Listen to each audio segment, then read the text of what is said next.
Hello, this is Katherine Krupka, Executive Director of the EMPA. I am so excited to have you all with us today and to introduce someone who I am now considering a friend, Camille Leon, the founder of the Holistic Chamber of Commerce. Camille is someone who I really am coming to understand as a thought leader in our holistic field, a visionary for sure, and I would say a Renaissance woman. She, in addition to founding the Holistic Chamber of Commerce way back in 2010, when there was nothing going on to establish collaboration or coordination within the holistic sphere, she had this vision, put this organization together, which is huge and has chapters throughout the country, maybe even more, if I'm not mistaken. In really seeking to create a bridge for consumers of holistic products and services and the people who are offering them. I mentioned that she is an author. Her book about transition, which she's going to remind me of the title right now, called Fresh Starts, is a lovely, lovely book that at a time of transition sort of globally and in many of our lives is probably a good read for all of us. She is also an artist, and all of her information about her many accomplishments will be in the notes below. But I invited Camille to come and speak to us today about the Holistic Chamber of Commerce and about her role as its founder and what she sees from her particular standpoint, really leading in the true sense of the word in this sphere. So Camille, thank you so much for being with us today. Thank you. Thanks. I'm so excited. I love your group. I love the EMPA, and I obviously, or maybe not obviously, I'm a fan of energy medicine. And I really believe that professional organizations make a difference in the world. So it's really great to be here and talking with all of your members. Wonderful. It's exciting to have you.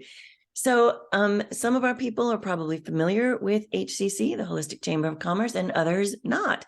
I would love to start with what was going on for you when you created the Holistic Chamber of Commerce.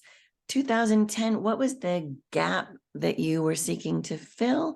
And what was your vision in putting this together? So there were, I would say, two primary threads. One was I was looking for an acupuncturist. My mother had had a double mastectomy. My grandmother had a stroke. And I was working in one of those corner offices in downtown LA where fast, cheap, and easy is all day, every day, right? So I was looking for an acupuncturist, and I asked my coworkers,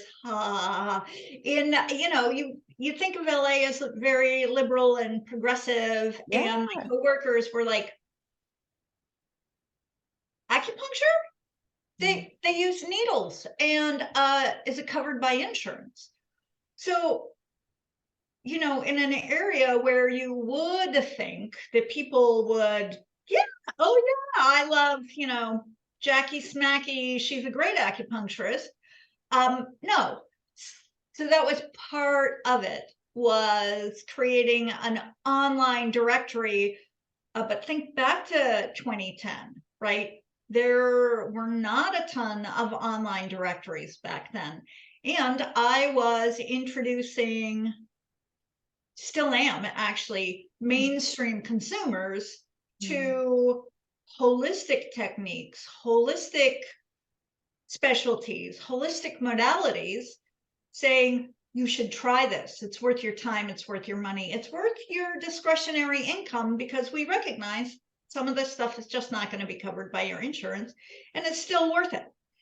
So that was one piece. And then the other piece was when I started talking to the chiropractors, the acupuncturists, the hypnotherapists. Many of them were like, oh, well, I don't really have time for other customers, clients, patients. I want them but I don't have time for them. That's a big disconnect, especially when you're talking about people who are potentially going to be paying you money so that you can pay your bills and keep expanding your reach. But time management and money management, which kind of go hand in hand, that's a business issue, right? Just like reaching more people is, you and I might think of it as awareness and education.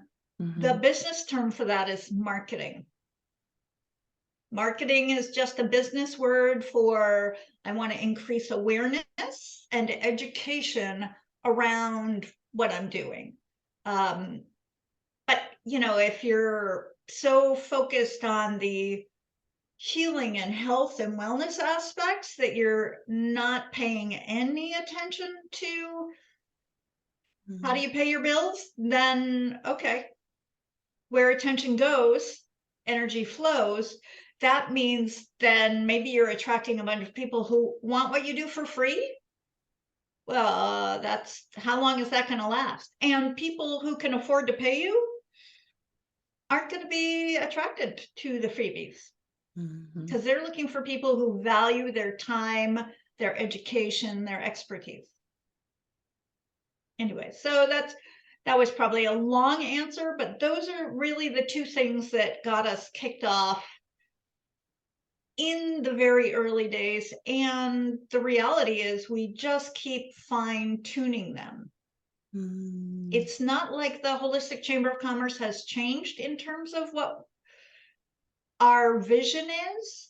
It's that we keep fine tuning the way to communicate that vision with mainstream consumers who still, we want to bring, come on in the door, right? Right. And holistic professionals, practitioners, and business owners who, some of whom are still like, I'm not really in business. Well, do you have a business card? Do you want people to pay you, even if you haven't gotten them paying you yet? Do you want them to pay you? Like, anyways, so big, but it's a big vision. Well, it's a big vision, and it seems like no matter what's going on, it continues to evolve, right? As more people come in, as more consumers become aware. I just wrote an article for Energy Magazine last month that talked about the number of mainstream institutions that are now introducing holistic and integrative or holistic and complementary methods. And I mean, it's you know, it's not, we're not there by any stretch, but it's way, way higher than it was. But what I'm hearing you say is that you continue to fine tune your mission and how it expresses, because even though the idea stays the same, because there's always more that can be done, always more that can be done. Yeah. I think your use of the word evolution is particularly relevant. And we think of ourselves individually as evolving. And sometimes we forget that in business is also evolving. Think of your favorite brand, whatever it is. Odds are they have started up a new product or started up a new service, or they have maybe updated their logo or their kind of standard format, even their colors that they use. You know, whether it's a fancy schmancy coffee brand that you like, or a particular role model, Oprah Winfrey, Dr. Deepak Chopra, right? And they, by the way, they know they're in business. For sure. And their businesses have evolved. New retreats, they, you know, it's just part of our individual personal lives. But for those of us who are also in business, it is part of that game as well. evolution, evolving, transformation, transforming. All part of the same thing and very tied with growth, right? That is our process of growth, and it never really stops. Yeah. It never The stops. intersection of 8 billion people on this planet, 330 million in the US alone. That's a lot of people always kind of, oh, that's new. What do I do with that? Oh, that's different. How do I approach that, respond to that? The good thing, that's why we're here. And that's one reason why energy medicine makes a difference. Yes, to all of that. Yes. I am intrigued, Camille, because you really are in a unusual, possibly unique position, given what you are doing and where you sit at the intersection of so many people and so many aspects in this holistic industry. And so I'm curious, since most of our members are practitioners, I'm curious, what are some of the things you're seeing, trends or issues,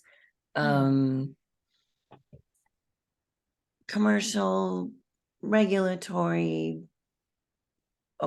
awareness, whatever. What are some of the things you're seeing that you feel are pretty right now, and that maybe we'd want to know about, or we should pay attention to? Well, one thing, and probably the primary thing, is that people, individuals who are consumers, consumer simply being a word meaning somebody who is potentially going to purchase from you, they're opening up. They're really opening up. They are curious, they are seeking, they are exploring. So for them, one of the challenges is it's hard to find. Hard to find trustworthy, quality professionals in under that holistic banner. Some have old, outdated reputations. Some live in the world of, oh, I don't do social media, I don't do technology, I don't have a website. Well, okay, that's fine. You don't have to do any of that. But consumers aren't going to be able to find you. And then when you say to me, well, none of my clients come to me until they've tried everything else. Well, of course not, because you're so hard to find. Or they find you, they get to your website and there's not a phone number or an email address. Sure, there's a contact us, give us your name and email and we'll add you to our list. But, what is then the follow-up to all of that? But the trend is that people are looking now. They are seeking, exploring. I think the other trend is that people have become much more aware about trauma, pain. It's no longer just, war heroes and veterans, still relevant for them, but it's also an understanding that if we experienced bullying when we were children, that is pain and trauma, deserving of recognition and needing to be overcome in some ways, right? If we grew up with parents, as I did, who maybe weren't ready to be parents, were still dealing with their own deep pain, anger, whatever issues, right? And I think the society we live in, at least a portion of it now, recognizes that that's relevant, it's important, and there are ways to deal with it other than, here, I have a pill for you. Yeah. So, like some of the point of being a chamber of commerce is that is a recognized brand in the world at large. When you say chamber of commerce, they go, oh, this could be legitimate. Mm. I could take holistic approaches more seriously because they're a chamber of commerce. So they clearly take themselves more seriously than, the amateur hour down at the corner.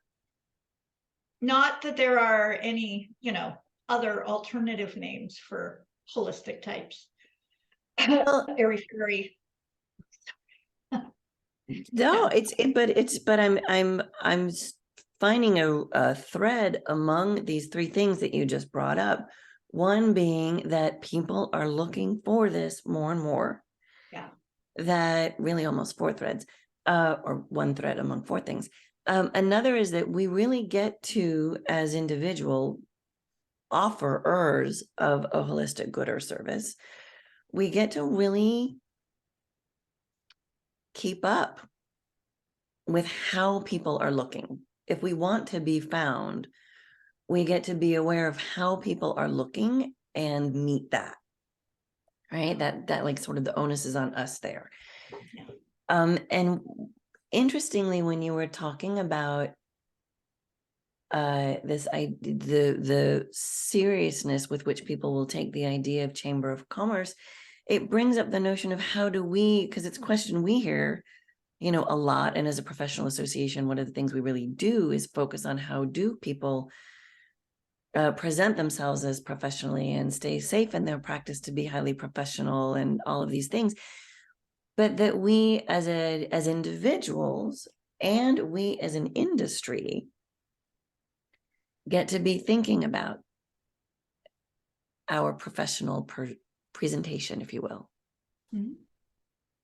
Yeah. How do we look to people who haven't seen this yet? How do we look to people who may be still coming at it from a, that sounds weird kind of place? And I'm not saying you have to overhaul everything about the way you present yourself in public, because we're still holistic. So we still want people to see a bit of that color, a bit of that flavor. And at the same time, I can put a business jacket over my brightly colored top, and people will see both. Yeah. Right? So it's creating that bridge of energy. It's possible to represent both professionalism and holistic approaches. And frankly, for somebody who's never tried it before, that can carry a real sense of safety. Yeah. We want people to feel safe. They're coming to us for healing, and in many cases, healing they don't even know they need. So that sense of safety gives people also confidence, right? Mm-hmm. It opens the door to trust and respect. Even if, for whatever reason, they end up thinking to themselves, oh, I should be working with somebody else. And again, so that's another part of it. If we're in an industry, there's plenty for everybody. Mm-hmm. So we're a little less worried about the individual who may or may not be a good fit for us. Mm-hmm. Recognizing that, if somebody is looking for a hypnotherapist or an energy medicine professional, Reiki master, what have you, some are going to resonate more with somebody who's male, somebody who's female, somebody who is in the same LGBTQ designation as they are, right? Because sometimes we're looking for that comfort of somebody who understands where we're coming from, sure. Right? Yeah, so it's big. What we are doing is big, and it deserves that level of how do I show up in the world so that I really make a difference with some of the people who need it most?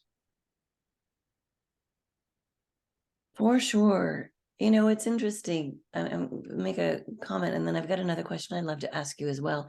But as you're talking about this sort of professionalism, it really does feel like there's a lot of space for us to both be the very heart-centered, open-hearted people that most of our members anyway tend to be, right? We can be that, and as you said, wear a blazer, and Yeah. have a good website or whatever it might be, right? Maintain my certifications, or the things that both the things that continue to designate us to the sort of external world, if you will, as professionals. And that doesn't take away at all from the way I might show up, directly, or my unique heart-centered approach, or anything like that, that all fits. Right. Yeah. So one of the things, Camille, that you and I have spoken about that really solidifies in my mind your position as a thought leader here, and gets me really curious, is your vision for this industry and your ideas of where we can go. Your talk about going to Washington, your talk about the things that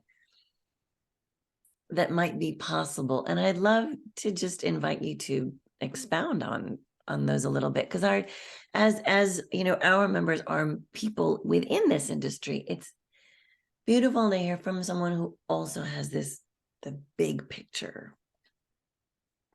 I hear from people who feel left out. They feel like outsiders. And I appreciate being on the outer edges. I'm perfectly comfortable with the amount of fringe that I have in my personality and my life. And I recognize that some people who would benefit from energy medicine experiences are really in different situations, in different places and spaces. I was recently in Washington, D.C. with a large group of 500 professionals. Wow. And I was like, this is a powerful presence. Now, I do know that, a handful of people, a small group, can be very powerful as well. But when I'm showing up in Washington, D.C. to represent energy medicine and all holistic techniques on Capitol Hill, legislators pay attention to numbers, because for them, it takes a large number of voters to get their position. So I really want to say, hey, pay attention to us, because we know what we're doing, right? And we are here to make a difference. But I also recognize, there are certain things that they pay more attention to. Professionalism, especially when you talk about all of our industries, many of which do not have specific licensing. Certifications are all over the map. Right. If somebody joins, for example, the American Medical Association, they have a strong educational background. Clear. And uniform. What? And uniform. It's like a uniformly yes, it is structured educational background. It's a very structured box. We actually, in the holistic industry, we have a box. It's a different box. It's an unstructured box. But if we want to show up in Washington, D.C. and say, hey, listen to us, we don't just want a seat at the table, we deserve a seat at this table, then it would be good for us to break open our box and show up with at least a little bit of structure, right? I actually have another example that is coming to mind that these days feels very relevant. Our first responders in a lot of communities are, you talk about trauma. Yeah, wow. It is very intense stress on virtually a daily basis. And I mean, there are times when my heart and my ideas go to, what if our first responders were experiencing float therapy on a regular basis, or acupuncture on a regular basis, or if we were piping, and people are delicate to scents and fragrance, and I know that, but we had essential oils in some of their buildings and offices, like, and they're not, you want first responders to pay attention and be open to these approaches. And all it takes is to put on a business suit or a business blazer. It seems like a easy thing to do to create that bridge that,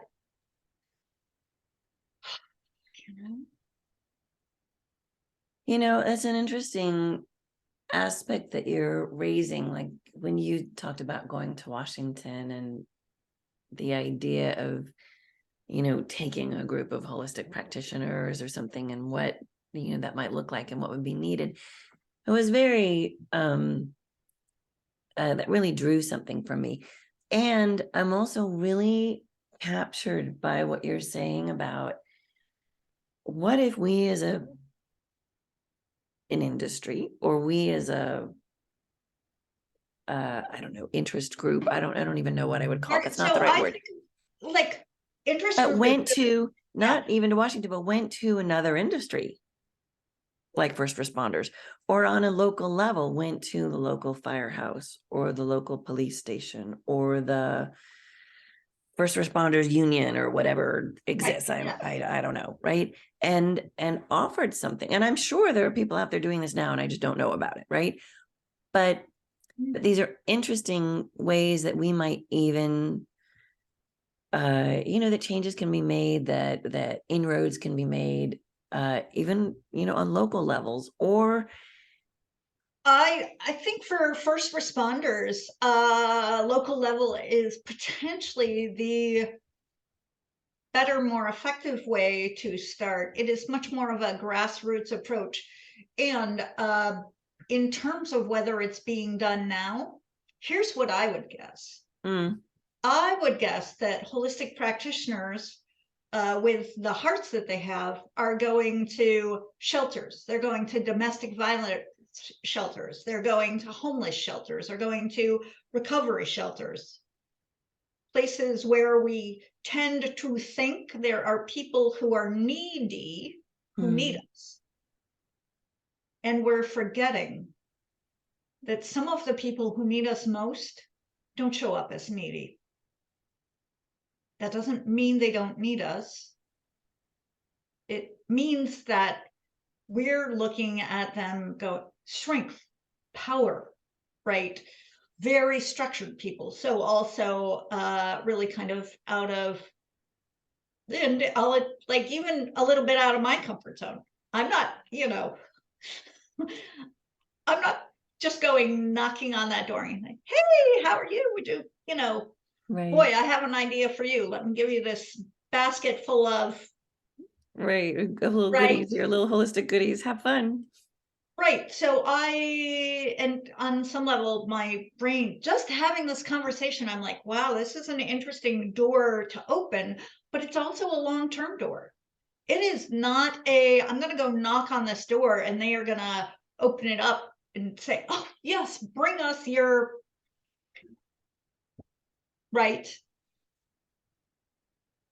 It's, Well, and it's interesting because this also it feels in some ways analogous in that sort of long-term door sense, analogous to the many practitioners who I know who have begun working in hospitals or in medical clinics or in mental health clinics and things like that, and where, slowly, more acceptance is rising for the work, and more holistic practices are being included in those spheres. yeah. And in 2010, Mm-hmm. when I started the Holistic Chamber of Commerce, this was not going on. I know that there are now insurance companies that do cover some of these techniques. And I think most people in this industry are aware that there are hospitals where, right, you can find some holistic, complementary, integrative Mm-hmm. techniques, functional medicine.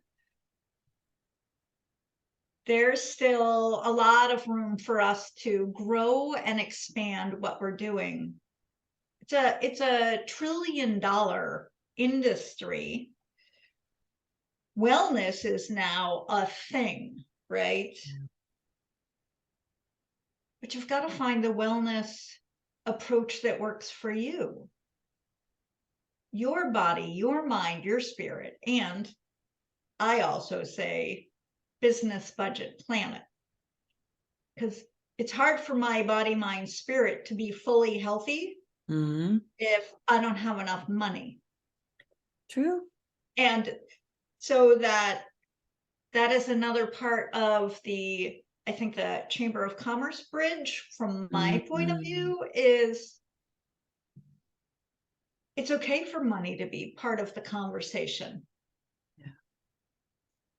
Money matters. It makes a difference. It allows me to buy higher quality food. It allows me to go see my acupuncturist and massage therapist more often. Heck, it allows me to go have coffee with friends, which is, you know, part of holistic joy and happiness. Yes. So I've got a thing. I haven't thought of this for a little while. Like, there are things that money does not buy. Money does not buy love. It does not buy peace. It doesn't buy real friends. Can buy some pretend friends and some social media followers, but there are things that money does buy that make a real difference in the world. Whether it is taking your kids or your grandkids out for a day of play, or going to a holistic professional practitioner for a treatment, or just eating healthier foods, getting some supplements that make sure that your body is getting what it's. So it's both and, that term that we hear so often. It's Yes. easy for my brain to go back to the either or world that I grew up in. And I'm actively moving into both and. So these are beautiful thoughts, and I love, back to your idea of bridge building, which began or which you began with the Chamber of Commerce.